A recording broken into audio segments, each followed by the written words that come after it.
Boa tarde a todos. Vamos iniciar o nosso evento de hoje. O TCE Piauí, por meio da nossa Escola de Contas, vem promovendo uma série de webinários nesse formato, né, com os membros do grupo gestor do E-Social, para capacitar todos os servidores públicos dos três poderes, e em especial os servidores públicos estaduais e municipais do estado do Piauí. Então, o evento de hoje tem a temática Saúde e Segurança do Trabalhador, o SST. Ele vai ser ministrado pelo professor Orion Sávio Santos de Oliveira. O Orion, ele é bacharel em Direito pela Universidade Federal de Uberlândia. Ele tem formação em Segurança e Saúde do Trabalho pela Organização Internacional do Trabalho. É coordenador geral de benefícios de risco e reabilitação do Ministério do Trabalho e Previdência Social. Então, passamos a palavra ao professor Orion para a sua fala. Obrigada, professor. Boa tarde, Valéria. Boa tarde, Júnior. Eu que agradeço pelo convite. É um prazer estar aqui com todos vocês, todos que estão nos assistindo. Na pessoa da Valéria, eu agradeço ao Tribunal de Contas do Estado do Piauí pelo convite para estar aqui com vocês. Já estive aí presencialmente, então é sempre um prazer estar voltando, né? Agora não estou aí presencialmente com vocês, mas é uma oportunidade da gente conseguir levar essas informações relacionadas ao e-social, deste universo tão específico que é o dito universo de segurança e saúde no trabalho, para todos que precisem dessas informações. Então, nós conversaremos aí nesta tarde de hoje, por volta de umas 2 horas de conversa, para que a gente possa detalhar, então, quais são essas informações de segurança e saúde no trabalho, como você, órgão público, precisa se preparar para disponibilizar essas informações de SST, para enviar essas informações, lembrando que a partir de janeiro de 2022, essas informações se tornam obrigatórias, né? Eu vou projetar minha apresentação aqui para vocês, só um minutinho. Estou abrindo aqui o compartilhamento para que a gente possa começar, então, a nossa conversa. Pois bem, acredito que todos vocês já estejam vendo aí a minha apresentação, então, a partir dela, eu vou poder conversar com vocês para que a gente possa entender melhor, então, as informações de segurança e saúde no trabalho no e-social.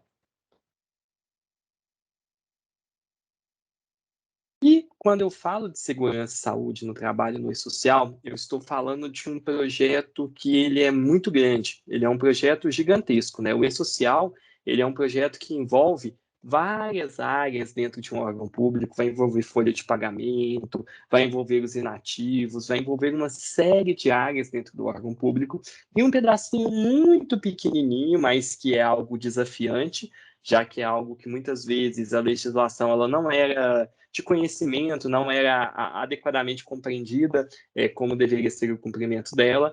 Então, é desafiante essa parte de SST, que é um pedacinho do projeto e-social. Vocês estão vivendo agora a terceira fase da implantação do e-social para os órgãos públicos, né? Vocês estão vivendo aí a fase de substituição da GFIP pela DCTF Web, vocês estão, então, nesse momento ímpar, que é um momento muito desafiante, e em janeiro vocês vão ter a última fase do e-social sendo implantada, que é a fase de SST.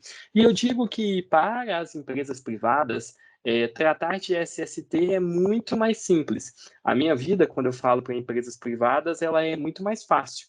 Por que eu digo que ela é mais fácil?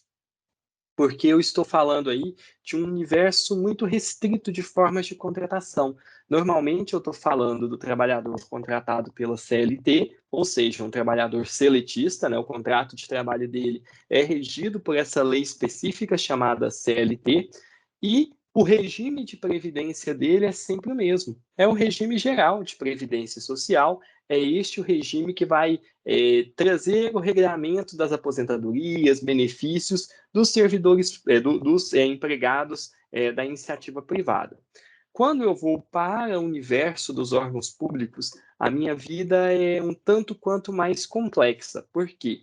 Porque quando eu estou falando de órgãos públicos, eu não estou falando nem de uma única forma de contratação, há várias, e eu não estou falando também de um único regime de previdência. Coexistem 2 regimes de previdência na maioria dos órgãos públicos do nosso país. Vamos entender isso que eu disse de uma forma mais tranquila. E isso aqui, gente, é a base para que a gente entenda a SST no e-social. Sem entender essa diferenciação, que eu vou apresentar aqui para vocês agora, a gente não vai conseguir fazer a gestão do envio dos eventos de SST no e-social. Então, eu disse para vocês que no universo privado, na iniciativa privada, é simples. Tem uma forma de contratação que é a CLT e um regime de previdência que é o regime geral de previdência social, o regime que o INSS administra, né? Agora, nos órgãos públicos, nós temos órgãos públicos que podem contratar, e aí eu falo da forma de contratação. Ele pode contratar pela CLT, pela Consolidação das Leis do Trabalho, ou ele pode contratar por uma lei específica, que a gente costuma chamar de estatuto, mas o estatuto não é a única lei específica, pode ser a lei de trabalho temporário, por excepcional interesse público. Então, nós temos a contratação por leis específicas. Então, nós temos esses dois caminhos de contratação, né, seja pela CLT, seja por leis específicas, e aí, a depender da forma de contratação, eu vou ter consequências diferentes. Quando o órgão público contrata pela CLT, ou seja, ele não tem um estatuto, ele não constitui um regime estatutário, ele contratando pela CLT, as regras que se aplicam a ele são as mesmas que se aplicam ao trabalhador da iniciativa privada. Então, o órgão público, quando ele contrata pela CLT, ele vai ter obrigatoriamente as mesmas responsabilidades que uma empresa comum da iniciativa privada. O que eu quero dizer com isso, então? Os envios dos eventos de SST vão ser enviados assim como os eventos que a iniciativa privada envia, né? São os 3 eventos de SST se tornando obrigatórios, inclusive o cumprimento das normas regulamentadoras. Toda normatização que se aplica ao empregado da iniciativa privada vai se aplicar também ao setor público aqui no âmbito do e-social. Então, observem que essa é uma forma de contratação. CLT, o regime de previdência nesses casos é obrigatoriamente o regime geral de previdência social, e eu tenho os 3 eventos de SST como obrigatórios. Mas existe uma outra situação, a situação em que o órgão público contrata por uma lei específica, ou seja, ele instituiu um estatuto, ele tem uma lei de trabalho temporário, e aí ele vai contratar por esse estatuto. Eu vou falar sempre estatuto para simplificar aqui a nossa apresentação. Então, é o órgão que contrata por um estatuto, ou seja, ele não segue as regras da CLT, ele tem um regime estatutário, ele tem servidores públicos, ocupantes de cargos públicos, e aí esses servidores não estão regidos pela CLT, e sim por uma lei específica. Nesses casos, quando o órgão contrata por um estatuto, a avaliação inicial que eu tenho que fazer esse órgão público, ele contrata por um estatuto, isso eu já sei, então, ele está vinculado ao regime, ele tem regime próprio de previdência social, ou os servidores deles são todos vinculados ao regime geral. Então, se eu já identifiquei a forma de contratação, lei específica, qual a próxima pergunta que eu faço? Qual regime de previdência esse órgão público segue? E aí nós sabemos que nós temos 2 tipos de regimes de previdência. Nós temos os regimes próprios de previdência social, o órgão pode ou não, o ente público pode ou não ter um regime próprio de previdência, se ele constituir esse regime, ele vai ter. No Brasil, os estados todos têm, né, esses regimes de previdência próprio, mas há municípios que não os possuem. Então, a gente precisa avaliar o ente público possui ou não regime próprio de previdência. Se ele não possuir regime próprio de previdência constituído, os trabalhadores dele vão ser obrigatoriamente vinculados ao regime geral de previdência social. Se ele possuir regime próprio, os seus servidores estarão vinculados a esse regime próprio, com algumas exceções. Há alguns casos em que, mesmo o ente tendo constituído um regime próprio, esses trabalhadores, esses servidores, alguns tipos de servidores não vão poder se vincular a esse regime próprio. É o exemplo dos ocupantes de cargo em comissão, daqueles contratados por excepcional interesse público, os contratos temporários, né, no âmbito da administração pública. Nesses casos, esses servidores, mesmo o órgão público sendo estatutário e tendo regime próprio, eles não vão se vincular ao regime próprio, eles estarão vinculados ao regime geral. Nossa, professor, comecei pegando pesado com vocês, né? Calma, viu, gente? A ideia é que a gente vá tratando esses temas com calma ao longo da nossa palestra. Eu trouxe essa construção inicial, mas eu vou dizer e redizer isso para vocês aqui várias vezes, para a gente, de fato, fixar isso. Então, nesse primeiro slide, o que eu quero que vocês entendam é que a confusão que fica na cabeça de vocês não é à toa. É um tema complexo, é um tema desafiante, e, de fato, para a gente superar o entendimento dos eventos de SST no E-Social, a gente vai ter que avaliar dois aspectos: a forma de contratação, se é CLT ou estatuto, e o regime de previdência, se é regime próprio ou regime geral. Tranquilo, vocês entenderam isso nesse slide, né? Então, isso é o que eu queria que vocês entendessem nesse primeiro momento. Agora nós vamos começar a desdobrar isso. E eu vou desdobrar nos casos em que há estatuto, em que os trabalhadores, os servidores são contratados por um estatuto. Por quê?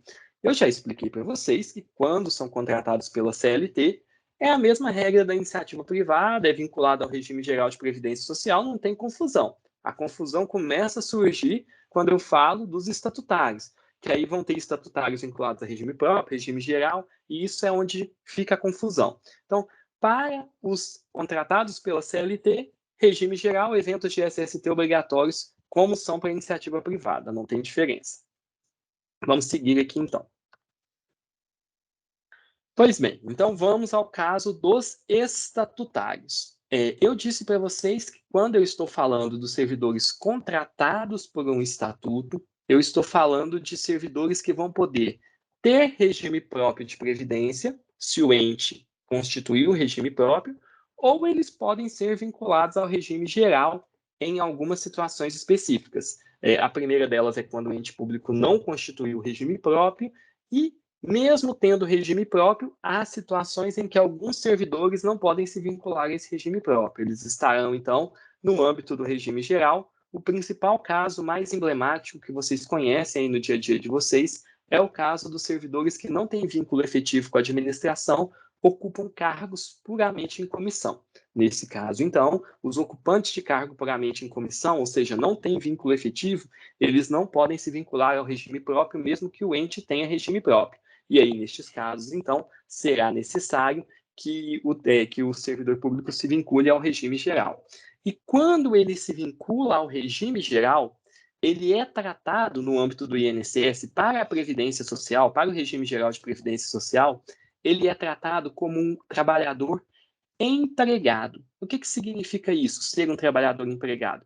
Significa que ele vai ter os mesmos direitos que um trabalhador contratado pela CLT perante a Previdência Social.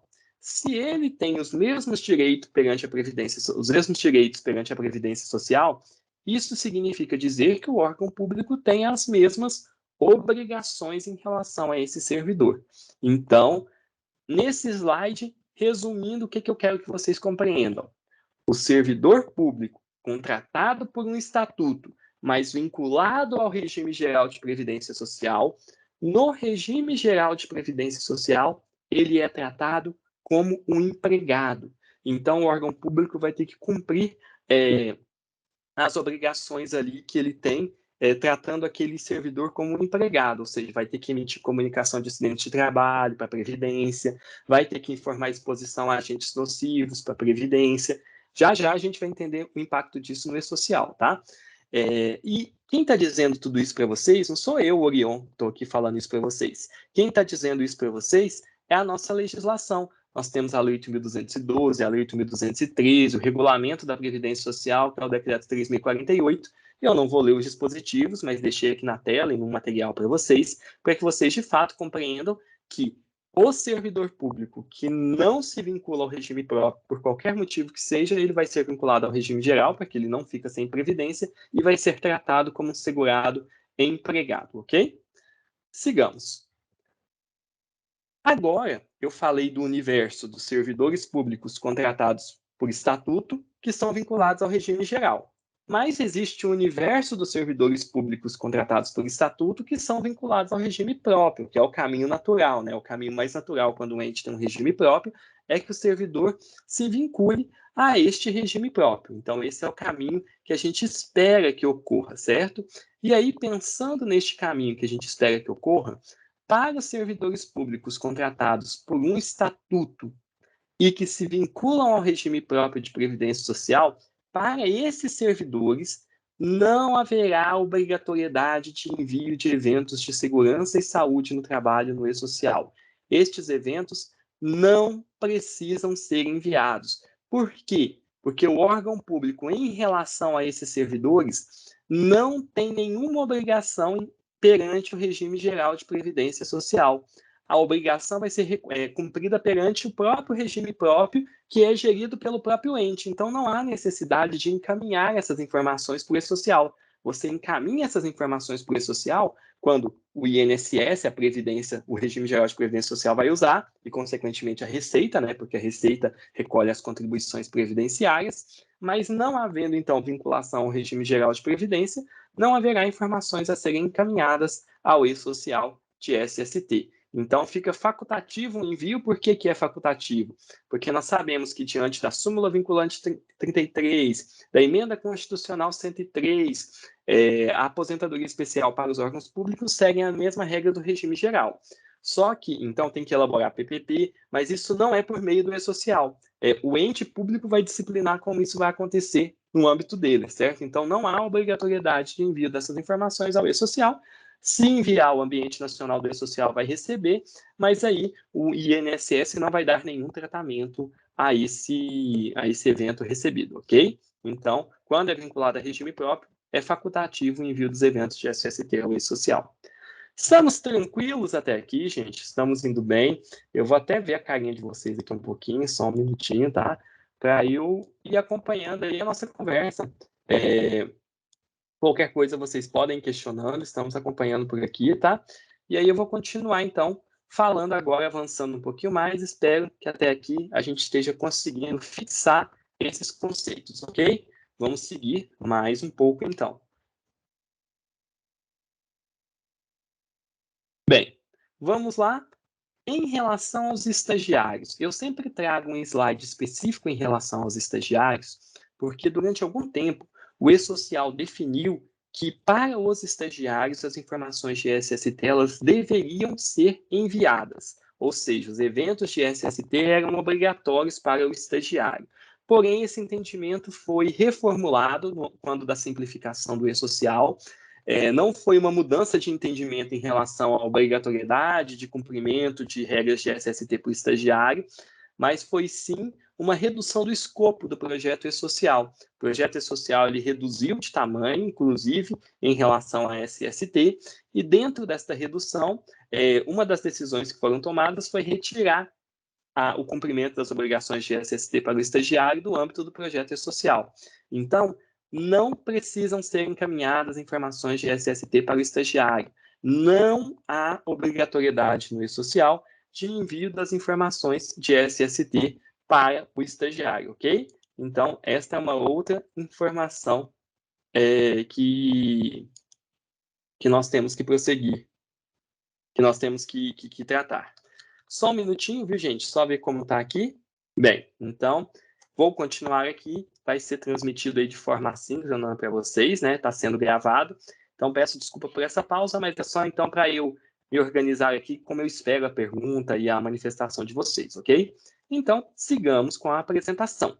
Em relação aos estagiários, então, não há obrigatoriedade de envio das informações de SST, ok? A gente, então, não precisa enviar informações de SST para o estagiário.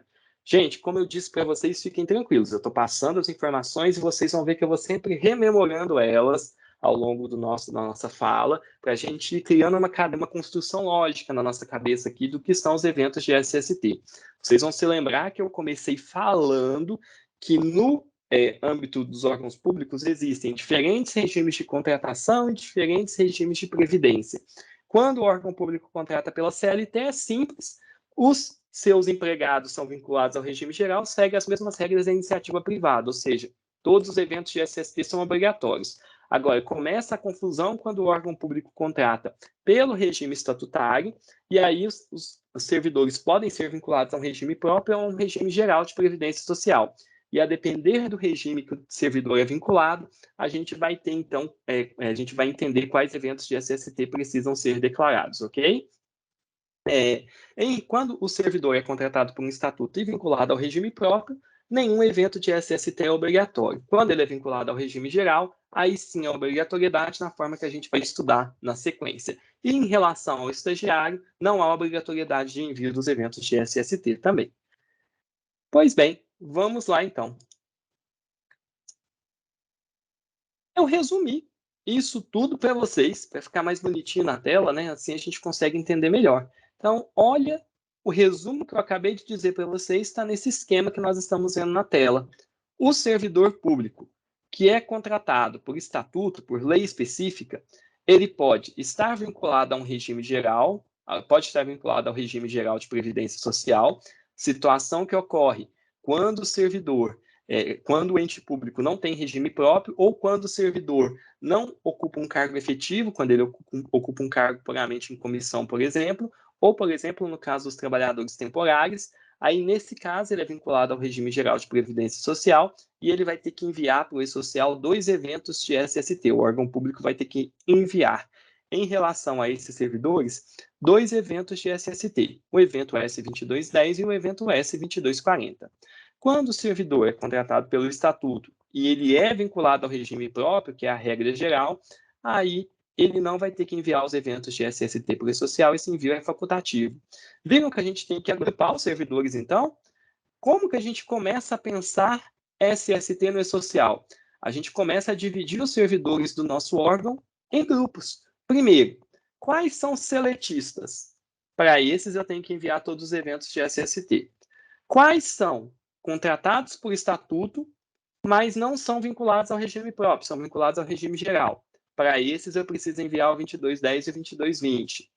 Quais são vinculados ao regime próprio de previdência? Para esses, não há obrigatoriedade de envio dos eventos de SST. A mesma coisa para o estagiário, não há obrigatoriedade do envio dos eventos de SST, ok?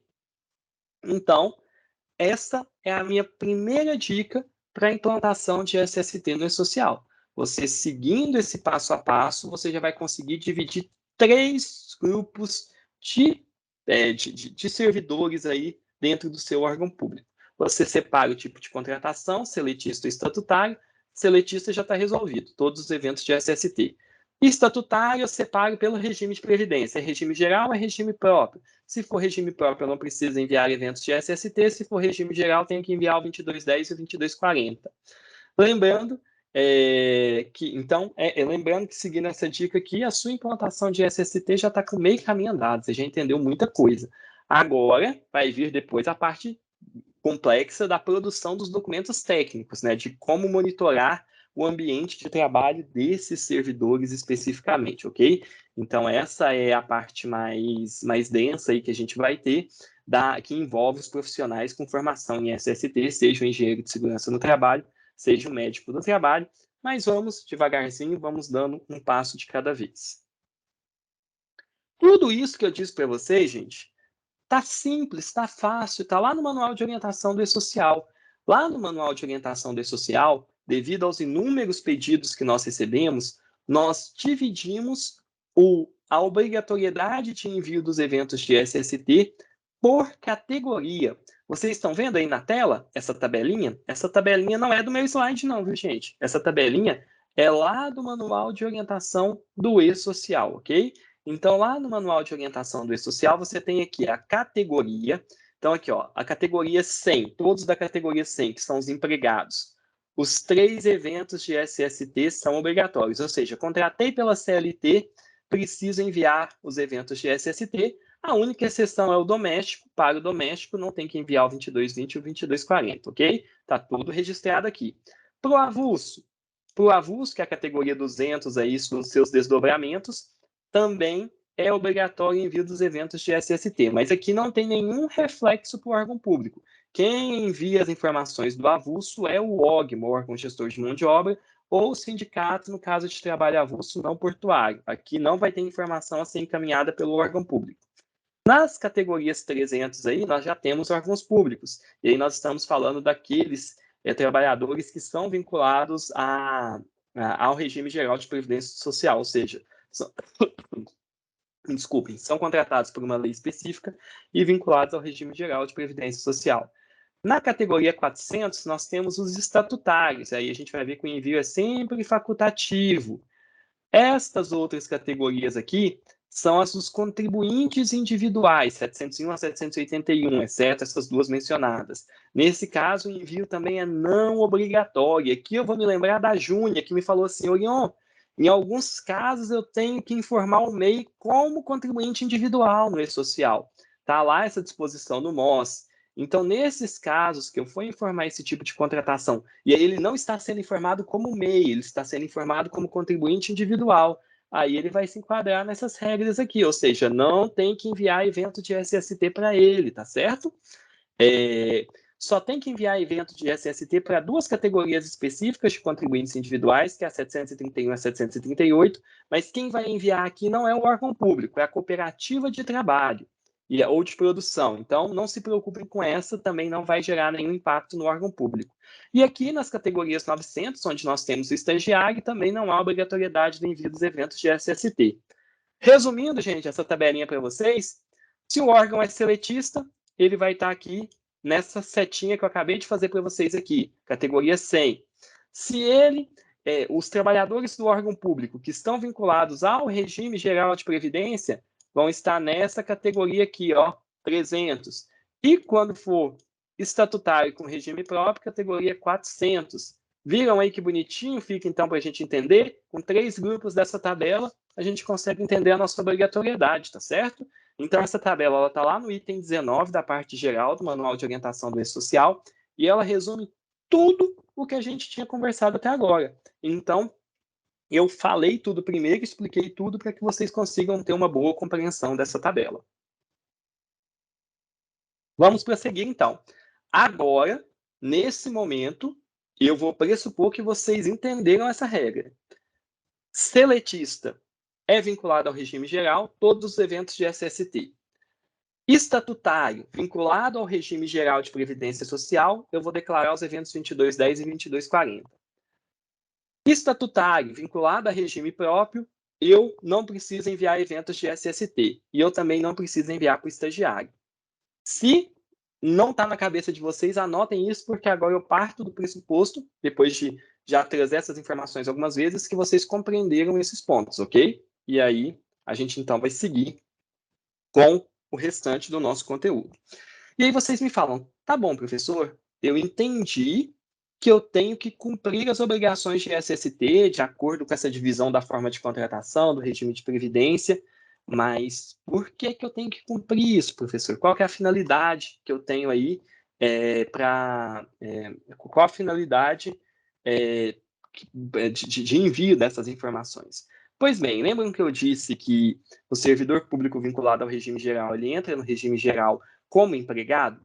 E aí esse servidor, lá no regime geral, ele tem direito a alguns benefícios. Um deles é a aposentadoria por exposição a agentes prejudiciais à saúde, uma aposentadoria com tempo reduzido. E essa aposentadoria ela é concedida a quem está exposto de forma efetiva a agentes físicos, químicos ou biológicos ou associação desses agentes prejudiciais à saúde. Para a Previdência saber se essa exposição existe, ela precisa de um documento que se chama Perfil Profissiográfico Previdenciário, PPP. E esse PPP, ele é preenchido com base num laudo técnico de condições ambientais do trabalho, LTCAT. O PPP, especificamente, é o que vai deixar de ser feito em papel, como era feito antes. Observem que o E-Social não traz uma regra nova, ele apenas passa a registrar de forma eletrônica uma informação que antes estava em papel. O PPP, antes, para esses trabalhadores, ela estava em papel e agora ela está sendo transformada, está sendo levada ao formato eletrônico com a implantação do E-Social. Então, o PPP passa a ser eletrônico, por isso que isso passa a fazer parte do E-Social. Então, não é o laudo técnico que passa a ser eletrônico, é o formulário preenchido com base nesse laudo técnico, chamado de perfil profissiográfico previdenciário, ok? Além desse benefício da aposentadoria com tempo reduzido, nós temos também uma proteção especial aos trabalhadores tratados como empregados no âmbito do regime geral de previdência social, que é uma proteção de um seguro contra acidentes de trabalho. Tem benefícios, então, chamados benefícios acidentários. São os benefícios por incapacidade, de auxílio por incapacidade temporária, aposentadoria por incapacidade permanente, auxílio acidente e até a pensão por morte quando decorrente de acidente de trabalho. Então, nesses casos, esses benefícios, eles têm um tratamento diferenciado na Previdência, eles têm, inclusive, valores diferenciados para o segurado, em alguns casos, e para que, então, o segurado possa fazer jus, é necessário que a informação do acidente de trabalho chegue à Previdência Social. E ela vai chegar à Previdência Social como? Por meio da comunicação de acidentes de trabalho, que é feita agora dentro do e-social. Então, para isso existem os eventos de SST no e-social, para comunicar os acidentes de trabalho, atendendo ao artigo 22 da Lei 8.213, e para encaminhar para a Previdência Social perfil profissiográfico previdenciário, PPP, certo? Então, nesses casos específicos, nós temos aqui o PPP, então, sendo transposto para o e-social. Sigamos. Entendemos, então, deixei os dispositivos legais. É importante que vocês entendam que isso, então, que essas informações de SST são relevantes para a comprovação de direitos do segurado perante a Previdência Social, porém, elas geram também uma fiscalização por parte da Receita.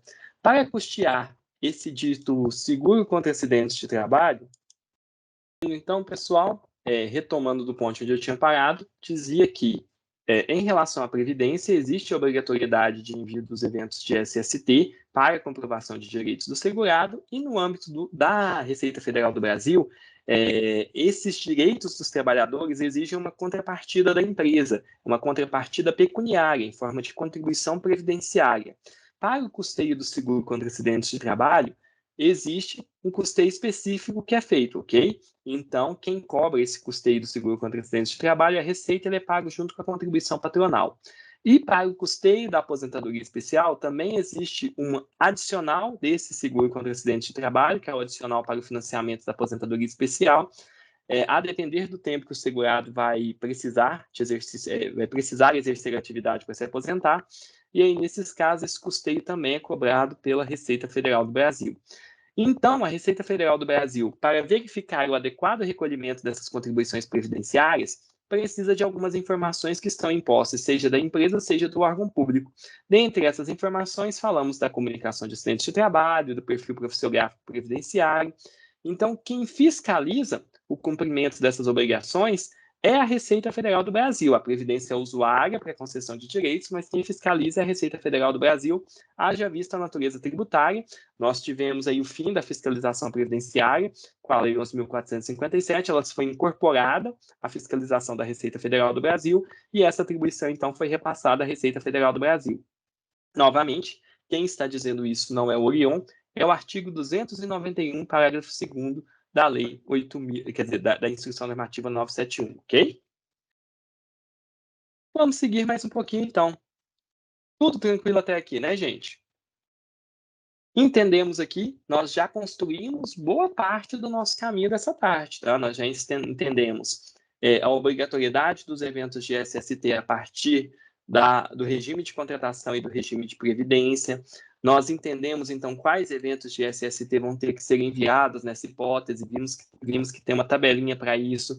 Entendemos para que as informações de SST vão ser usadas no regime geral de previdência social, e entendemos também que a Receita Federal do Brasil é um importante ator nas informações de SST, já que ela fiscaliza o cumprimento o recolhimento de contribuições previdenciárias que estão baseadas nessas declarações acessórias, como o PPP, a CAT e outras relacionadas a SST. Não poderia deixar de, nessa primeira parte da nossa apresentação, falar da cessão, que é uma figura muito comum em órgãos públicos, né?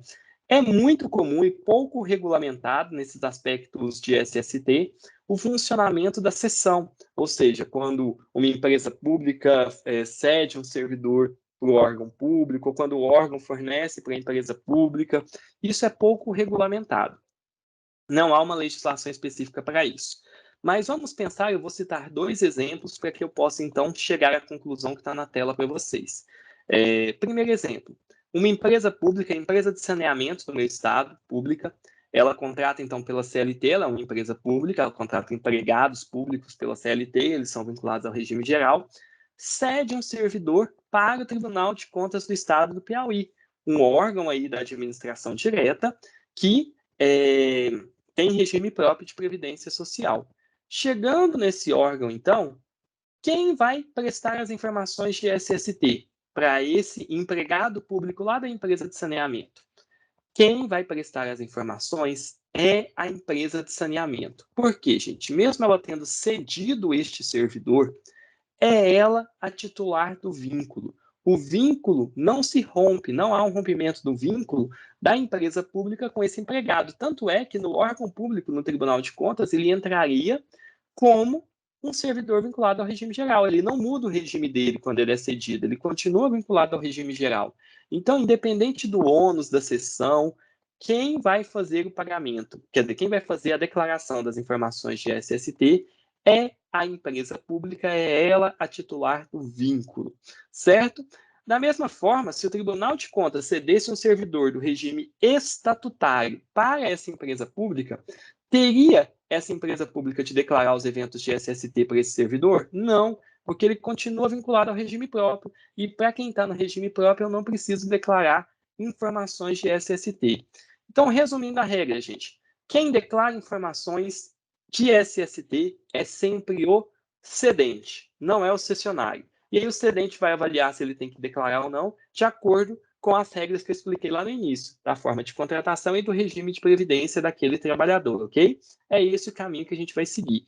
Isso não está expresso no manual de orientação para vocês ainda, mas estará na versão que será publicada em breve, e aí vocês vão ver exatamente esse texto que está na tela, certo?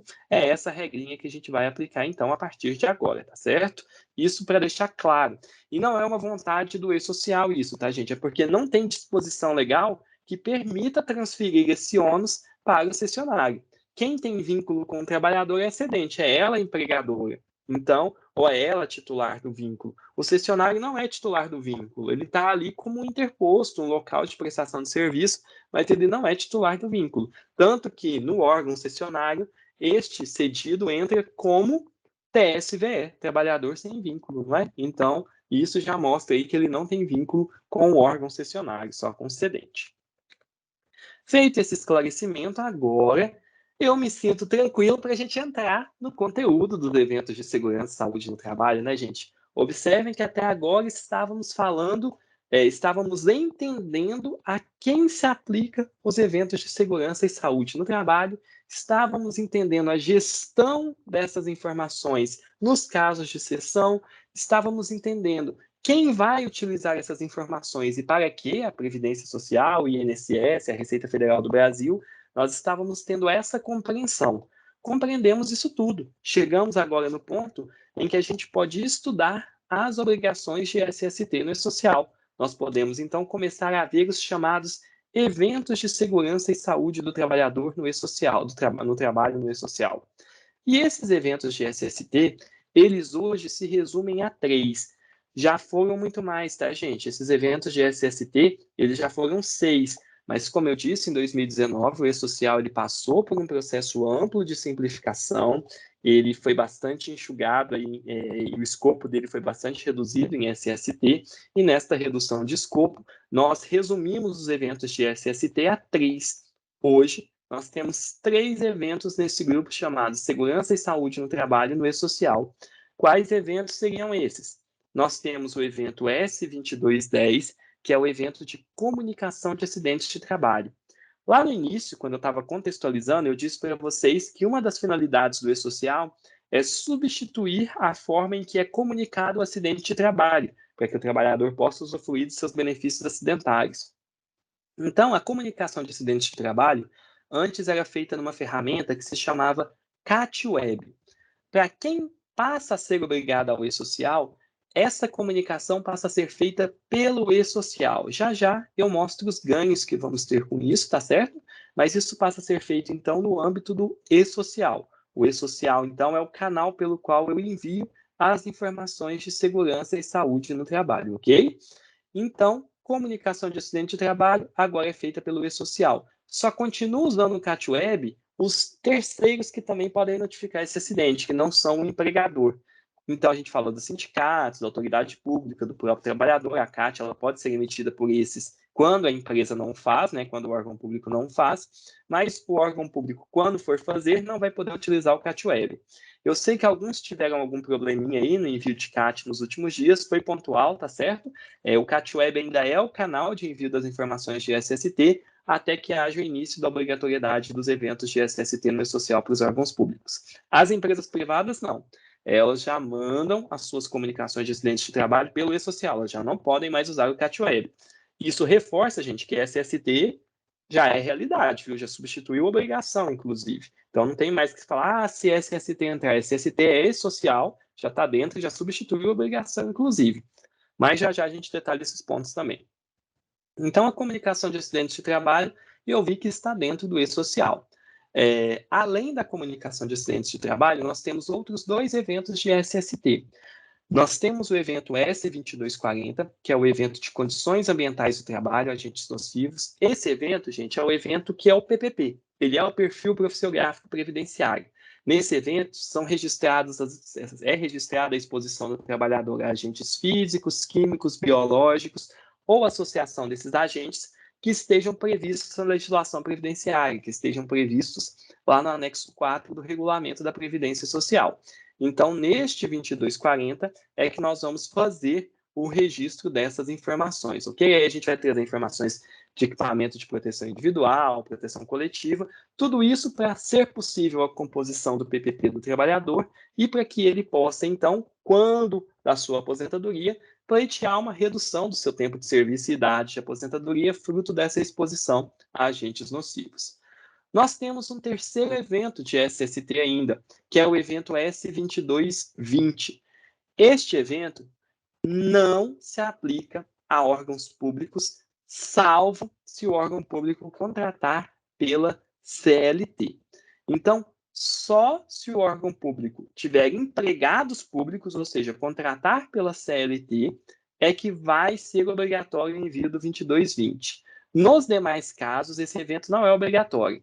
Então, sempre que o órgão público contrata por um estatuto, por uma lei específica, não há obrigatoriedade de enviar o 2220. Por quê? Porque o 2220 ele não é usado pela Previdência. Ele não é usado para compor a CAT, nem é usado para compor o PPP. Há um pouco tempo era, mas houve uma alteração no PPP esse ano, deixou de ser. Então, por que o 2220 continua no e-social? Porque, embora não faça mais parte da composição do PPP, ele faz parte do registro do trabalhador. Então, o trabalhador, a portaria 671 do Ministério do Trabalho e Previdência exige algumas informações para compor o registro de qualquer trabalhador seletista. Lembrando, a Secretaria de Trabalho fiscaliza o vínculo ali seletista, né, o vínculo de emprego, por isso que só se aplica aos seletistas. E aí, nesse registro do trabalhador, há a exigência dessas informações de monitoramento da saúde do trabalhador. Que informações são essas? São as informações dos atestados de saúde ocupacional que foram realizados, ok? Então, é esse o conteúdo do 2220. Viram? SST é isso no e-social. Segurança e saúde no trabalho é isso no e-social. Agora nós vamos detalhar um pouquinho mais esses eventos, tá certo? Para preencher esses eventos, o e-social ele traz algumas tabelas pré-formatadas para vocês, que nós chamamos de tabelas do e-social. Essas tabelas do e-social, então, são tabelas importantes para que vocês possam preencher os eventos de SST. Para o preenchimento do evento S2210 da CAT, nós temos 4 tabelas. A tabela 13, 14, 15 e 17. Velhas conhecidas de vocês, tá? Quem comunica acidente de trabalho hoje já utiliza essas tabelas, até porque elas fazem parte de uma NBR, então elas têm uma codificação que trata da parte do corpo atingido, trata do causador do acidente de trabalho, da situação geradora, da descrição da natureza da lesão.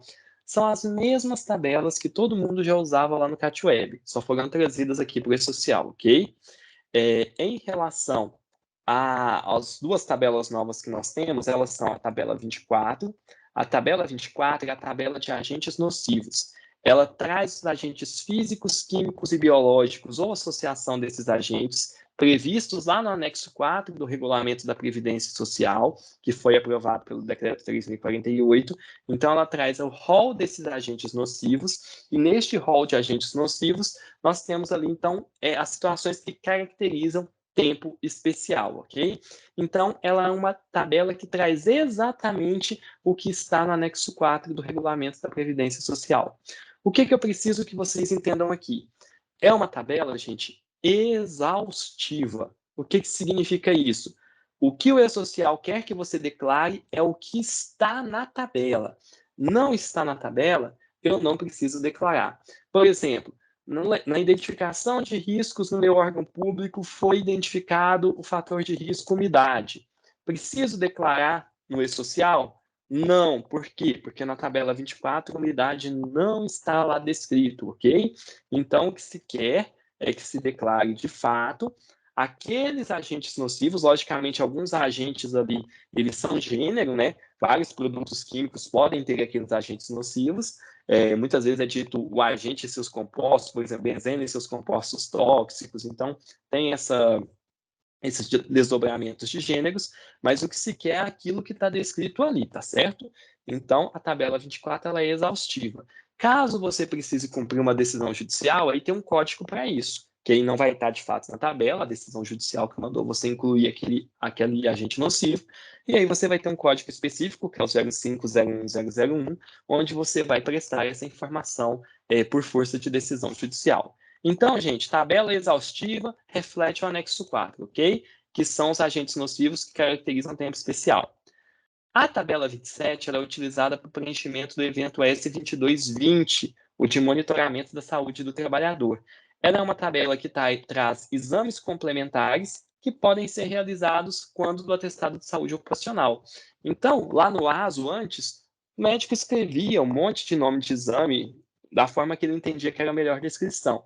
Agora, o e-social pede isso de codificado, né? Pede uma codificação disso para que, de fato, haja uma padronização na informação declarada, ok?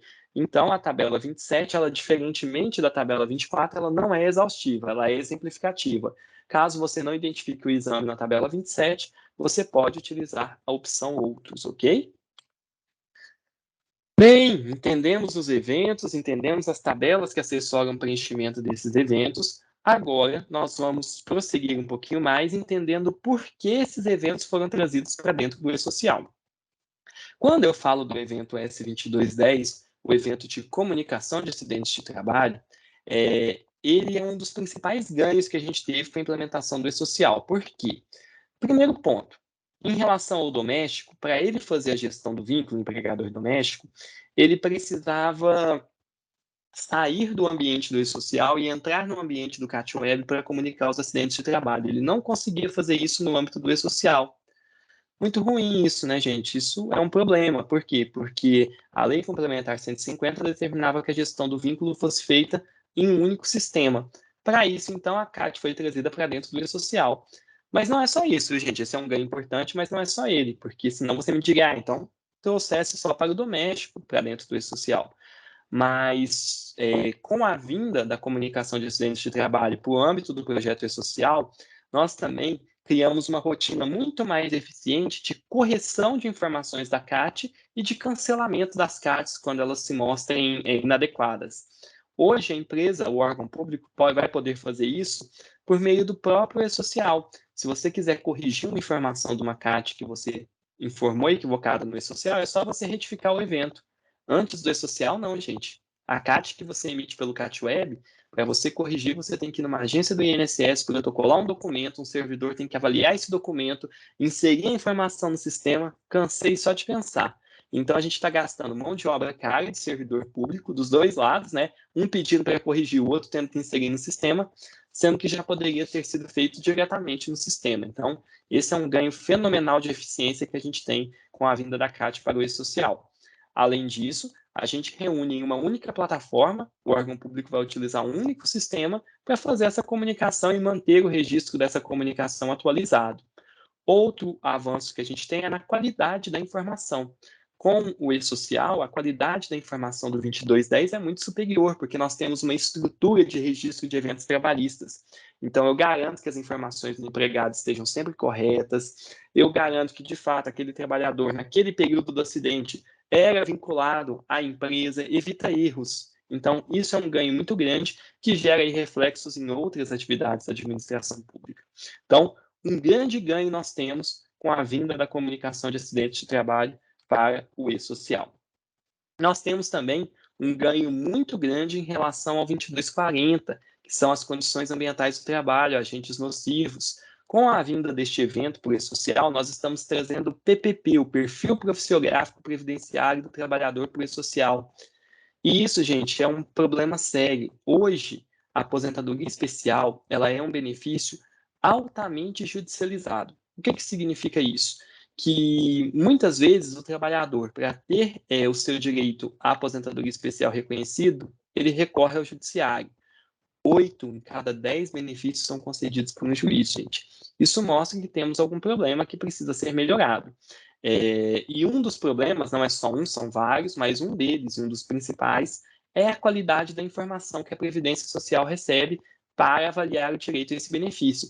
O PPP ele não segue um padrão de preenchimento, muitas vezes a informação não existe, muitas vezes a empresa perdeu o laudo, a informação é muito ruim.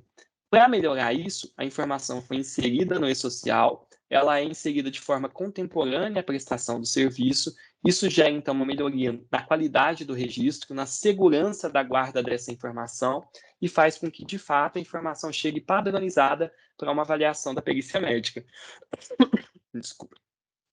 E, seguindo, então, a gente tem um ganho, então, de eficiência, a gente possibilita aí, no futuro, tentar melhorar a concessão de alguns benefícios, inclusive informatizando algumas questões.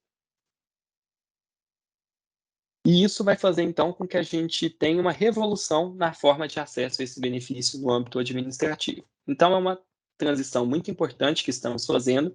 O perfil profissiográfico previdenciário, ele passa a ser enviado pelo e-social por meio do evento S2240, ok? Então, estejamos atentos a isso.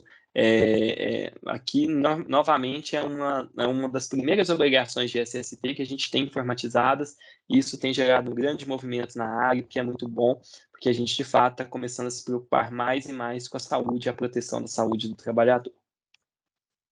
Em relação ao evento S2220, como eu disse, só vai ser obrigatório para os órgãos públicos que contratam pelo CLT, e aqui a finalidade é compor o registro do trabalhador para avaliar se os atestados de saúde ocupacional, se os exames ocupacionais obrigatórios pela legislação estão sendo realizados conforme a periodicidade estabelecida, ok? Bem, entendidos então quais são os eventos, o conteúdo desses eventos, as tabelas que assessoram o preenchimento desses eventos, nós vamos entender o prazo de envio dessas informações ditas de segurança e saúde no trabalho. Qual o prazo de envio dessas informações? O evento S2210, que é a comunicação de acidentes de trabalho, o prazo de envio é até o dia útil seguinte ao da ocorrência do acidente ou de imediato em caso de óbito. É um prazo muito curto, né, gente? Bem curtinho. Isso não é uma vontade do E-Social, tá? Isso é um prazo estabelecido pela Lei 8.213 no artigo 22. Então, o prazo é esse, por lei, não há como ser alterado pelo E-Social.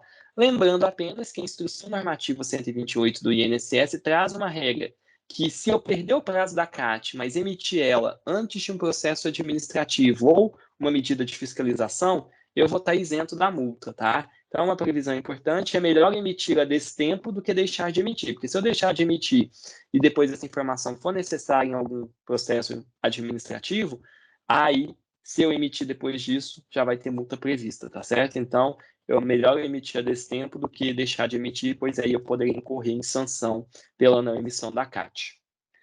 Em relação ao evento S2220, o prazo de envio é o 15º dia do mês subsequente ao da admissão do trabalhador, no caso do exame admissional, e para os demais exames previstos ali, é o 15º dia do mês subsequente à emissão do atestado de saúde ocupacional, tá certo? Só o exame admissional é um pouquinho diferente, porque o exame admissional ele pode ser realizado até no mês anterior à admissão, não tem nenhum óbice a isso, e aí a empresa muitas vezes poderia perder o prazo para envio se a gente usasse no admissional a data de emissão do ASO. Então, a gente coloca como ponto de partida a admissão do trabalhador para envio dessa informação do S2220. Esse exame aqui que eu estou falando, gente, não é aqueles exames que a gente faz no órgão público por força do estatuto. São os exames previstos na NR7 para trabalhadores seletistas, ok? Contratados pela CLT. Estejam atentos a isso. Em relação ao evento S2240, o prazo de envio para a carga inicial, esse evento ele demanda uma carga inicial, ou seja, para todos os servidores que no meu mapeamento eu tenho identificado que eu preciso enviar o 2240, vamos só lembrar quais são eles? Todos os servidores vinculados ao regime geral de previdência social, certo? Estamos alinhados com isso, né? Então, para os servidores vinculados ao regime geral de previdência social, eu preciso enviar o evento 2240 e eu preciso fazer uma carga inicial, então, desse evento para todos os servidores, como eu fiz com a admissão lá atrás, com o 2200.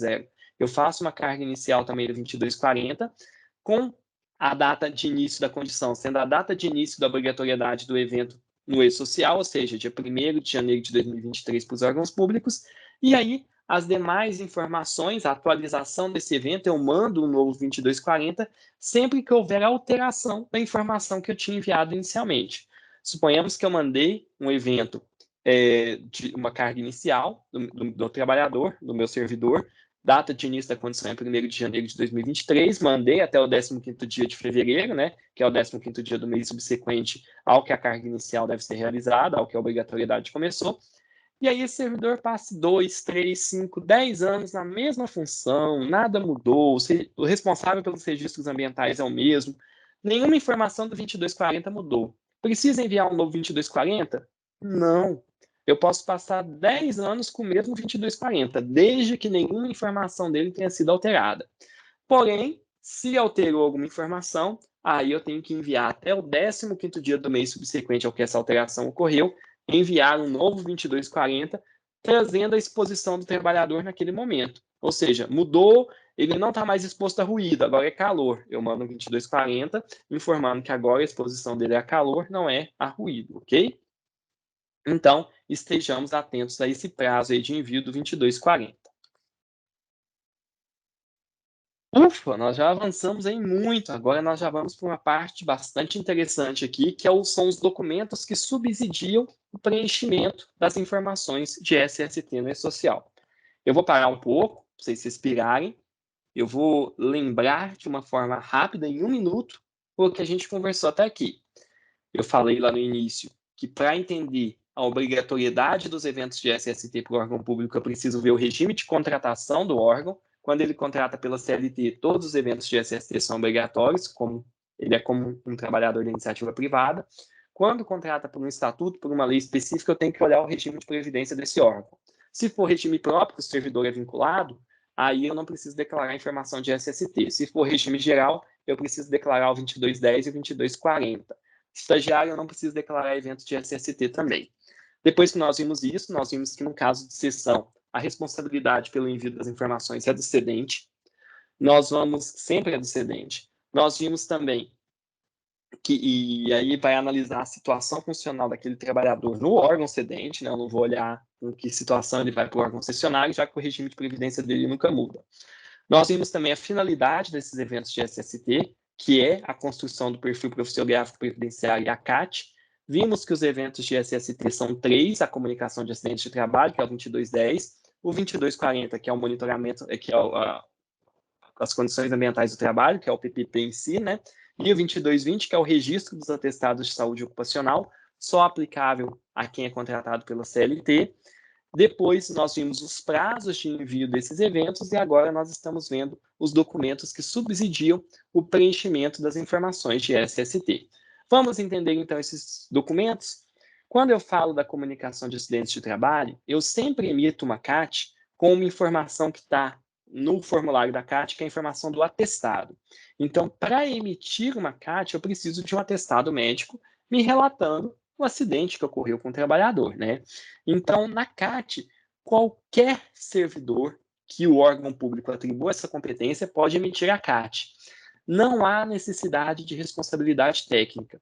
Não precisa ser um técnico de segurança, não precisa ser um engenheiro, não precisa ser um médico. É o servidor a quem se atribua essa responsabilidade. É muito comum o RH emitir essas CATs nas empresas privadas. Então, ele vai pegar o atestado, transcrever esse atestado, as informações do atestado no campo atestado da CAT e preencher os demais requisitos ali que a CAT exige com base nesse atestado. Então, não há necessidade de ser um profissional com qualificação técnica específica, certo? A responsabilidade é do órgão público e o órgão público vai atribuir, de acordo com a divisão de competências que ele entender mais adequada, a a responsabilidade por enviar essa informação. Não precisa ser ao médico, ao engenheiro, ao técnico de segurança, ok? O 2220, gente, é a mesma coisa. O 2220, no caso do trabalhador seletista, né, vai ser enviado por qualquer profissional da empresa. Não há necessidade de formação técnica específica. Por quê? Porque o 2220 ele é preenchido com base em um outro documento, que é o atestado de saúde ocupacional. Esse sim é emitido por um médico do trabalho. Então, o médico do trabalho emite o atestado e, com base nesse atestado, a empresa, o órgão público, consegue declarar a informação ao e-social. Ele pega o atestado, busca nesse atestado as informações que o 2220 está solicitando e envia o 2220. O 2240, gente, a mesma coisa.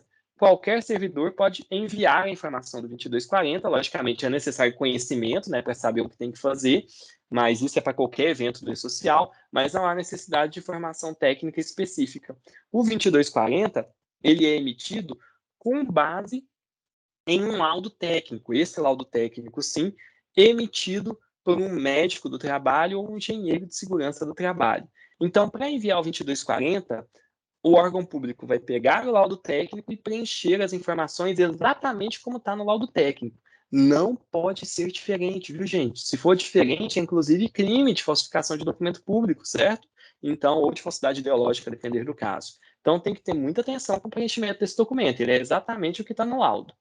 E aí, tem duas situações que podem ocorrer. Para os servidores vinculados ao regime geral, em que não haja exposição a agentes físicos, químicos ou biológicos previstos no anexo 4 do Regulamento da Previdência Social, esse documento pode ser preenchido com base no Programa de Gerenciamento de Riscos ou no Laudo Técnico de Condições Ambientais de Trabalho, no LTCAT. Para os casos em que há exposição a agentes nocivos do anexo 4, é sempre o LTCAT. Por que na primeira opção eu deixei o LTCAT bem grandão aqui para vocês, gente? Como vocês são um órgão público, vocês contratam pela CLT em regra, não, quer dizer, contratam por estatuto e não pela CLT, em regra vocês não vão ter PGR, porque vocês não estão obrigados a NR1. E aí é muito mais fácil, se você for contratar algo, os trabalhadores relacionados ao regime geral de previdência social, né? É muito mais fácil vocês já contratarem a confecção do laudo técnico. É o documento adequado, é o mais adequado para a prestação das informações no PPP. O PGR, ele é utilizado como alternativa para simplificar. Quando a empresa já tem PGR e ela já não identifica riscos, não faz sentido ela contratar também um LTCAT. Porém, o órgão público que não tem PGR, ele já pode contratar diretamente o LTCAT, que tem uma perspectiva previdenciária, ok? Mas, havendo riscos, o LTCAT é obrigatório, e aí esse documento é assinado por um médico do trabalho ou um engenheiro de segurança do trabalho, ok? Não há alternativa. Então, como eu já disse para vocês no slide anterior, o responsável pelo preenchimento dos eventos de SST é quem, gente? O órgão público. Agora, qualquer servidor dentro do órgão público pode receber essa atribuição por enviar essas informações em nome do órgão público, desde que ele tenha conhecimento, lógico, para preencher esses eventos. Igual quem está enviando a folha de pagamento tem que ter conhecimento para preencher uma folha de pagamento, né? Então, qualquer um que detém o conhecimento ali do conteúdo desses eventos pode, a partir do laudo técnico de condições ambientais de trabalho ou do próprio atestado de saúde ocupacional, fazer o envio das informações de cada um dos eventos.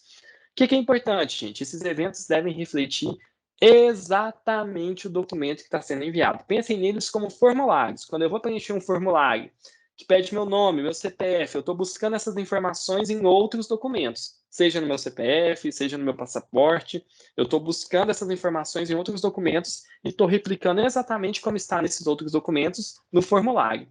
O PPP, o 2220, é isso, gente. Ele é a replicação da informação. O 2240 é a replicação da informação que está no laudo técnico de condições ambientais do trabalho.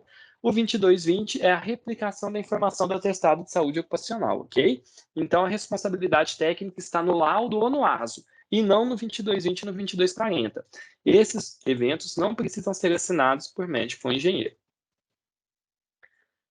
Agora, que já estamos expert nos eventos de segurança e saúde no trabalho, a gente vai entender, vai relembrar o prazo de implantação desses eventos, né? Para vocês, órgãos públicos, a vida ficou mais fácil. Vai ser em 1º de janeiro de 23, vocês não vão sofrer com as portarias que eu vou dizer daqui a pouquinho, vou fazer um histórico para vocês.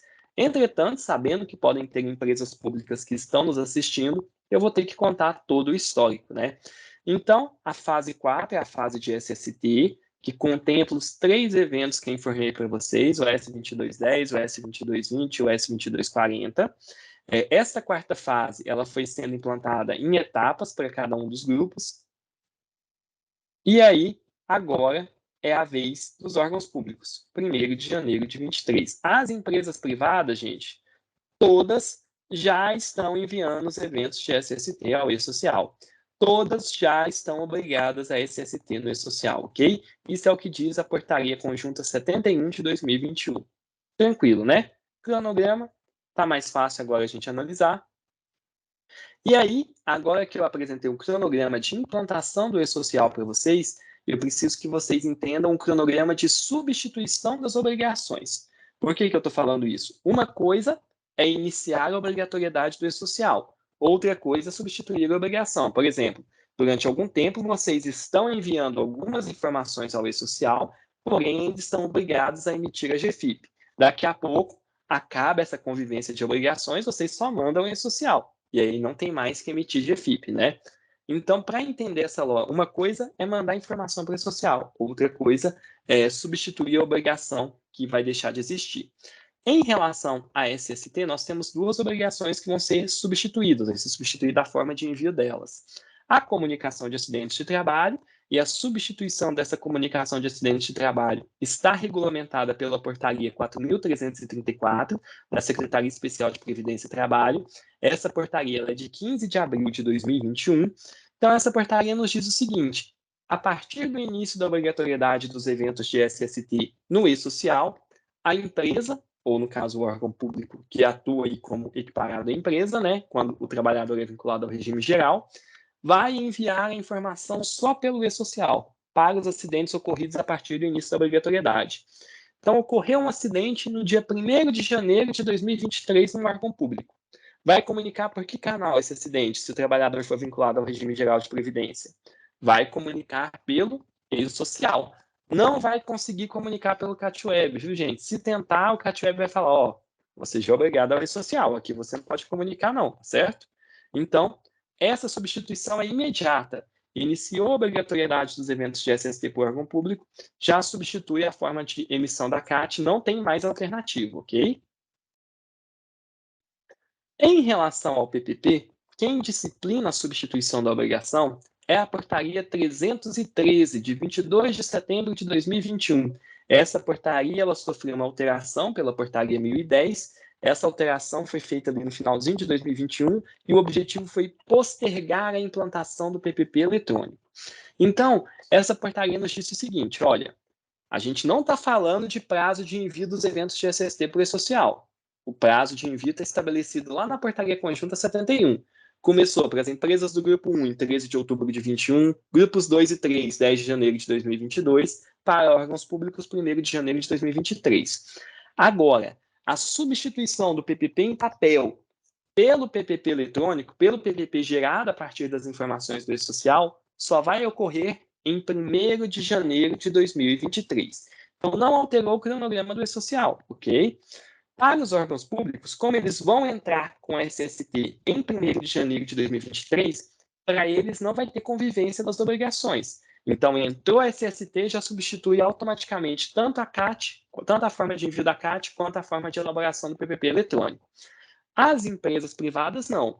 Hoje, elas ainda estão emitindo PPP em papel para os seus trabalhadores e estão enviando os eventos de SST por E-Social, tá certo? Então, elas tiveram uma convivência de obrigações, assim como ocorre com a GFIP antes da substituição da GFIP pelo E-Social, né? Então, essa é a regrinha aqui do PPP eletrônico, a implantação dele ficou para 1º de janeiro de 2023, daqui 3 meses nós teremos aí essa revolução no universo de SST. Como isso gerou muita dúvida, e aqui eu estou falando para as empresas privadas, para as empresas que contratam pela CLT, né? Como isso gerou muita dúvida, ou empresas públicas, né, também estão enquadradas aqui, o Ministério do Trabalho e Previdência editou uma portaria, esse ano, em 2022, a 334, dizendo, olha, como não houve a substituição do PPP eletrônico, durante o ano de 2022, a gente não vai aplicar a multa para quem não enviar o 2220 e o 2240. Embora vocês estejam obrigados, de acordo com a Portaria Conjunta 71, a gente não vai aplicar a multa porque a multa existe para quem não cumpre a obrigação de emitir o PPP. Vocês estão emitindo o PPP em papel, então vocês estão cumprindo a obrigação. Então a gente não tem multa para aplicar. Foi isso que o Trabalho e Previdência disse. Observem que quem disse isso foi o Ministério do Trabalho e Previdência. A Receita tem previsão já de fiscalização pelos eventos de SST. Então, a Receita, eventualmente, pode sim realizar alguma fiscalização. Outro normativo importante que vocês precisam conhecer, que veio esse ano, depois dessa lógica de substituição das obrigações, é a Instrução Normativa 128 do INSS. Essa instrução normativa, que é de março de 22, ela foi alterada depois em maio pela Instrução Normativa 133 para fazer algumas atualizações no formulário do PPP. Esta instrução normativa, gente, ela vai regulamentar algumas questões relacionadas à aposentadoria especial importantes. Uma delas é aquela utilização do programa de gerenciamento de riscos no caso de ausência de riscos para aquele grupo de trabalhadores específicos, ok? Mas, como eu disse, no âmbito dos órgãos públicos, a aplicabilidade disso é menor, porém, se houver programa de gerenciamento de riscos que identifica a ausência de riscos físicos, químicos e biológicos do anexo 4, não há necessidade de elaboração de um LTCAT. Pode-se, em relação àquele grupo abarcado por essa ausência de riscos, fazer a declaração com base no programa de gerenciamento de riscos, ok? Aqui eu só reforcei a Instrução Normativa 133, que é a que atualmente regulamenta o formulário do perfil profissiográfico previdenciário. Nossa, é muita regra, né, gente? Muita portaria, muita coisa. Então, eu coloquei numa linha do tempo para vocês, para a gente entender tudo isso que eu acabei de explicar, tá? Deixa eu só beber um golinho de água. Para a gente entender tudo isso que eu acabei de explicar para vocês. Em 13 de janeiro de 2021, as empresas do Grupo 1 começaram a enviar os eventos de SST. Aqui já substituiu a CAT para elas, mas o PPP só vai substituir aqui em 1º de janeiro de 2023, ou seja, elas estão enviando os eventos de SST, porém até o momento só substituiu a CAT. Elas continuam emitindo PPP em papel, enviando os eventos de SST concomitantemente no e-social, e a substituição do PPP vai ocorrer em 1º de janeiro de 2023. As empresas dos grupos 2 e 3 iniciaram o envio dos eventos de SST em 10 de janeiro de 22. Nessa data, já substituiu a forma de envio da CAT e as informações e o PPP eletrônico vai ser substituído para todo mundo em 1º de janeiro de 23. Ou seja, elas também estão enviando eventos de SST ao e-social, o 2220 e o 2240, porém ainda emitindo o PPP em papel. O cumprimento da obrigação de emitir o PPP ainda é em papel. Por fim, os órgãos públicos entram no e-social na parte de SST em 1º de janeiro de 23 e para eles automaticamente já substitui tanto a CAT quanto o perfil profissiográfico previdenciário. Tudo isso, então, que a gente está falando, fazendo e construindo aqui, gente, é para quê? Para substituir o perfil profissiográfico previdenciário e a comunicação de acidentes de trabalho. São essas as duas obrigações de SST que estão sendo substituídas pelo e-social. Por isso que eu digo para vocês que só para os servidores vinculados ao regime geral que vocês precisam cumprir, precisam enviar os eventos de SST. Por quê, gente? Porque essas obrigações aqui são cumpridas perante o INSS, o Regime Geral de Previdência Social, ok? E também a Receita Federal do Brasil. Então, é por isso que não precisa enviar para servidores vinculados ao regime próprio de Previdência Social. Lembrando, substitui só aquelas duas obrigações. Não substitui atestado de saúde ocupacional, programa de controle médico e saúde ocupacional. O laudo técnico de condições ambientais do trabalho não é substituído pelo e-social, lembram? Ele é o documento que vai fundamentar o preenchimento do formulário chamado PPP, que está lá no 2240. Mas o laudo em si ele continua existindo e arquivado dentro do órgão público, esse emitido por um médico do trabalho ou um engenheiro de segurança do trabalho. Também não substitui o PGR, não substitui, gente, nenhuma obrigação que não seja o PPP e a CAT, ok? E aí, para a gente sintetizar as principais dúvidas, né, que eu recebo de órgãos públicos, para que a gente possa aí fechar com chave de ouro nossa conversa de hoje, Eu trouxe algumas perguntas e algumas respostas bem sucintas para a gente tentar não ter mais dúvidas em relação a essas questões. Precisa declarar evento de SST para estagiário? Ouvi todo mundo respondendo. Não precisa, né? Por quê? Porque ele não é segurado obrigatório da Previdência Social. Se você ficou com dúvida ainda, tabelinha do item 19 da parte geral do Manual de Orientação do E-Social. A tabelinha vai mostrar que para as categorias 900, onde está incluídos os estagiários, não há obrigatoriedade de envio dos eventos de SST. Quando o servidor público é vinculado ao regime próprio de previdência? Pergunta 2.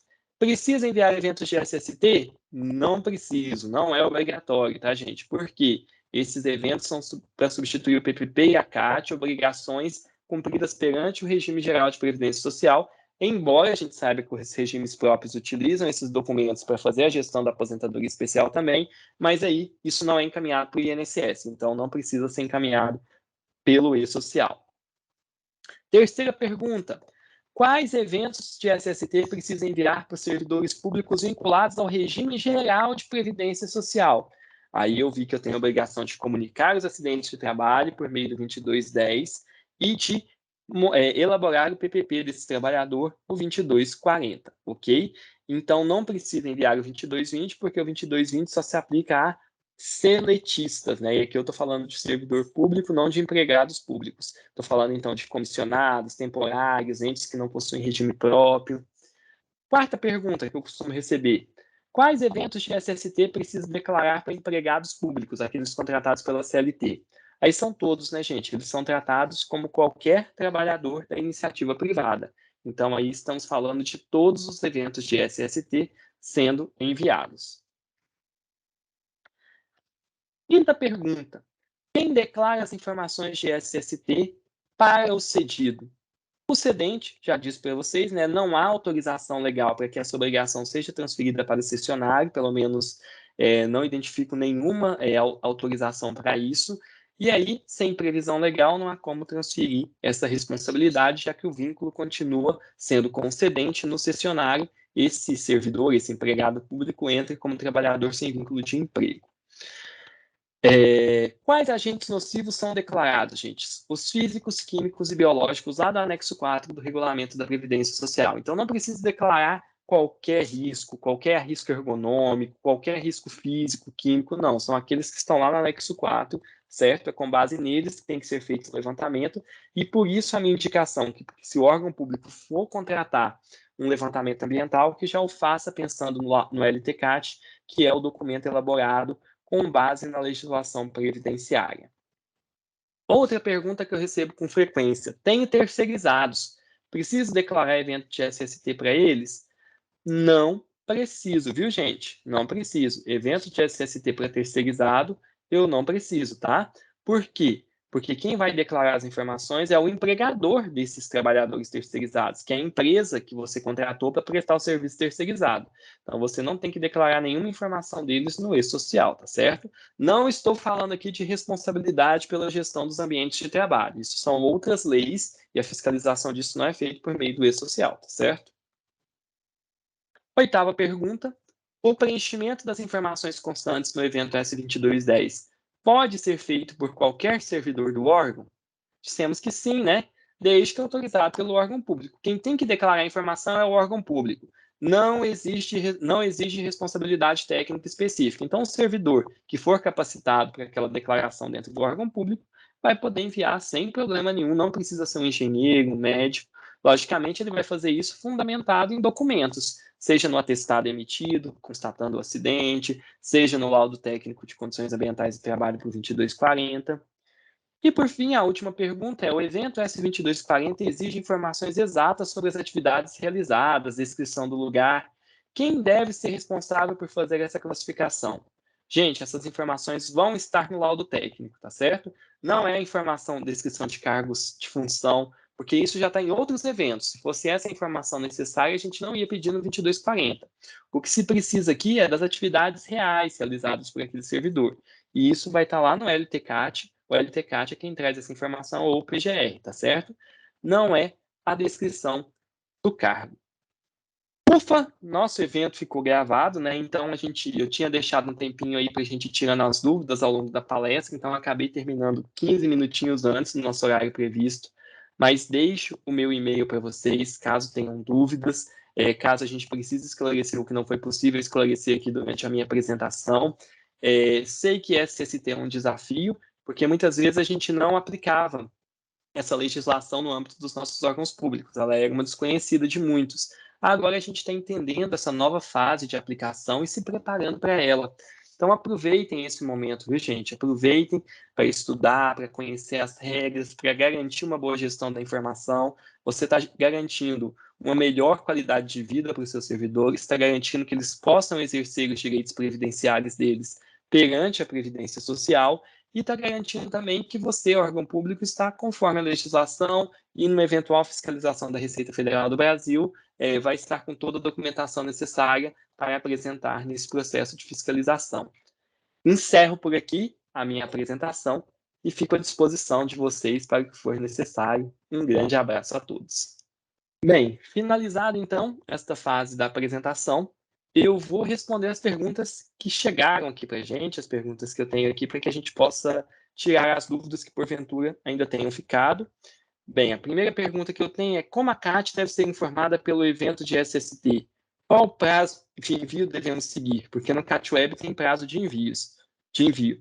Perfeito, é isso mesmo, a CAT tem prazo de envio, não é o CAT Web que estabelece esse prazo, é o artigo 22 da Lei 8.213. O prazo de envio é o dia útil seguinte, ou se houver óbito em decorrência desse acidente, de imediato. Ou seja, no primeiro momento que você tiver para enviar, você já envia a comunicação desse óbito. Esse prazo ele é curto, eu sei. Existe uma previsão na Instrução Normativa 128 de que, se a empresa não conseguir cumprir esse prazo, mas enviar a informação antes de um processo administrativo, por exemplo, antes de um processo de concessão de um benefício ou de uma fiscalização, não vai ter multa, a empresa fica isenta da multa, tá certo? Então, o prazo é curto, tem essa alternativa que a IN 128 deu, mas o prazo é esse mesmo, definido pela Lei 8.213, é o mesmo que tem no CAT Web, não muda nada, já que é um prazo definido por lei. A próxima pergunta que eu recebi aqui é com relação às empresas terceirizadas que prestam serviço nas dependências do órgão público. Quem deve gerar o LTCAT para o pessoal terceirizado? Como deve ser informado os eventos de SST do terceirizado? Bem, vou rememorar aquela última perguntinha que eu tinha trazido então. Em relação ao terceirizado, quem informa as informações dele ao E-Social, quem presta as informações dele ao E-Social é a empregadora, não é o órgão público. O terceirizado ele não tem relação de emprego, não tem relação direta com o órgão público, a relação dele é com a empresa. O órgão público ele se relaciona com a empresa prestadora do serviço e não com os empregados dela. Então, em relação aos terceirizados, quem envia é a empresa.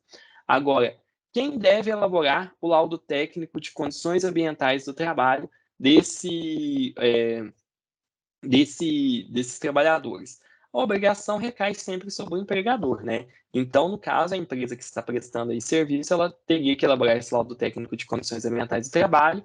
Ela pode solicitar essa informação ao órgão público, porém é pouco provável que o órgão público tenha, a não ser que aquele órgão público tenha trabalhadores vinculados ao regime geral, prestando serviço naquele ambiente. Se ele não tem obrigação de ter LTCAT. Então, de fato, essa responsabilidade vai ficar com a empresa prestadora de serviço. Se o órgão público tem um LTCAT, porque tem trabalhadores dele que estão vinculados ao regime geral de previdência social prestando serviço naquele espaço, aí ele fornece o laudo técnico de condições ambientais do trabalho, ok?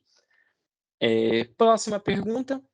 Se o órgão público tem um engenheiro no seu plantel, ele poderia assinar ou fazer um LTCAT? Ou ele teria que fazer alguma capacitação para se habilitar para assinar e preencher LTCAT? Bem, não basta ser engenheiro, tem que ser engenheiro de segurança técnica específica. Então, ele tem que ter uma qualificação de engenheiro de segurança no trabalho. Se ele é só engenheiro elétrico, engenheiro civil, seja qual for, ele não pode assinar. Ele tem que ter uma especialização ali denominada engenharia de segurança no trabalho, tá certo? É assim que existe o parágrafo 1º do artigo 58 da Lei 8.213. E, por fim, um servidor cedido que o órgão de origem é vinculado ao RGPS deve enviar seu evento de SST, o órgão de origem é RGPS, então esse servidor é vinculado ao RGPS. Vamos lembrar que a seção não muda o regime de previdência do servidor. Então, ele vai continuar vinculado ao RGPS e o cedente, ou seja, o órgão detentor desse vínculo, vai ter que continuar enviando os eventos de SST, sim, tá certo? O cessionário, ele não vai fazer o envio, por quê? Porque no órgão cessionário, esse trabalhador entra como trabalhador sem vínculo de emprego. Aí, logicamente, o cedente vai ter que organizar alguma forma de obter essas informações com o cessionário, né? Mas a obrigação é do cedente, ele é o titular do vínculo, ok? Essa informação vai passar a constar no manual de orientação do E-Social para vocês. Bem, estas eram as perguntas que nós tínhamos para hoje. Como eu disse, fico à disposição de vocês, havendo novas dúvidas, novas perguntas. Sei que é uma fase nova e espero que a gente consiga concluir essa fase com sucesso. Um grande abraço a todos e muito obrigado pela atenção de vocês. Obrigada, professor Orion. Queremos também avisar que no final de janeiro nós já temos um outro agendado, né, sobre a segunda parte dessa saúde e segurança do trabalhador. Então, só temos a agradecer e a Júnia vai entrando em contato com as pessoas e a gente vai informando também através dos nossos canais. Muitíssimo obrigada, tá? Eu que agradeço e qualquer coisa podem me avisar, se tiver novas dúvidas, estou à disposição de todos vocês. Infelizmente, essas coisas acontecem mesmo, fiquem tranquilos, tá? Sei que a gente não consegue ter domínio, né, sobre essas questões de tecnologia, então fiquem tranquilos. O importante é que a gente vai conseguir transmitir o recado e o que precisarem, estou por aqui, tá bom? Olha, eu queria agradecer seu seminário, foi muito bom mesmo, bem explicativo. Vai facilitar para muita gente que está naquela maior dificuldade de começar a fazer, de como coletar as informações para gerar lá. Foi muito bom mesmo.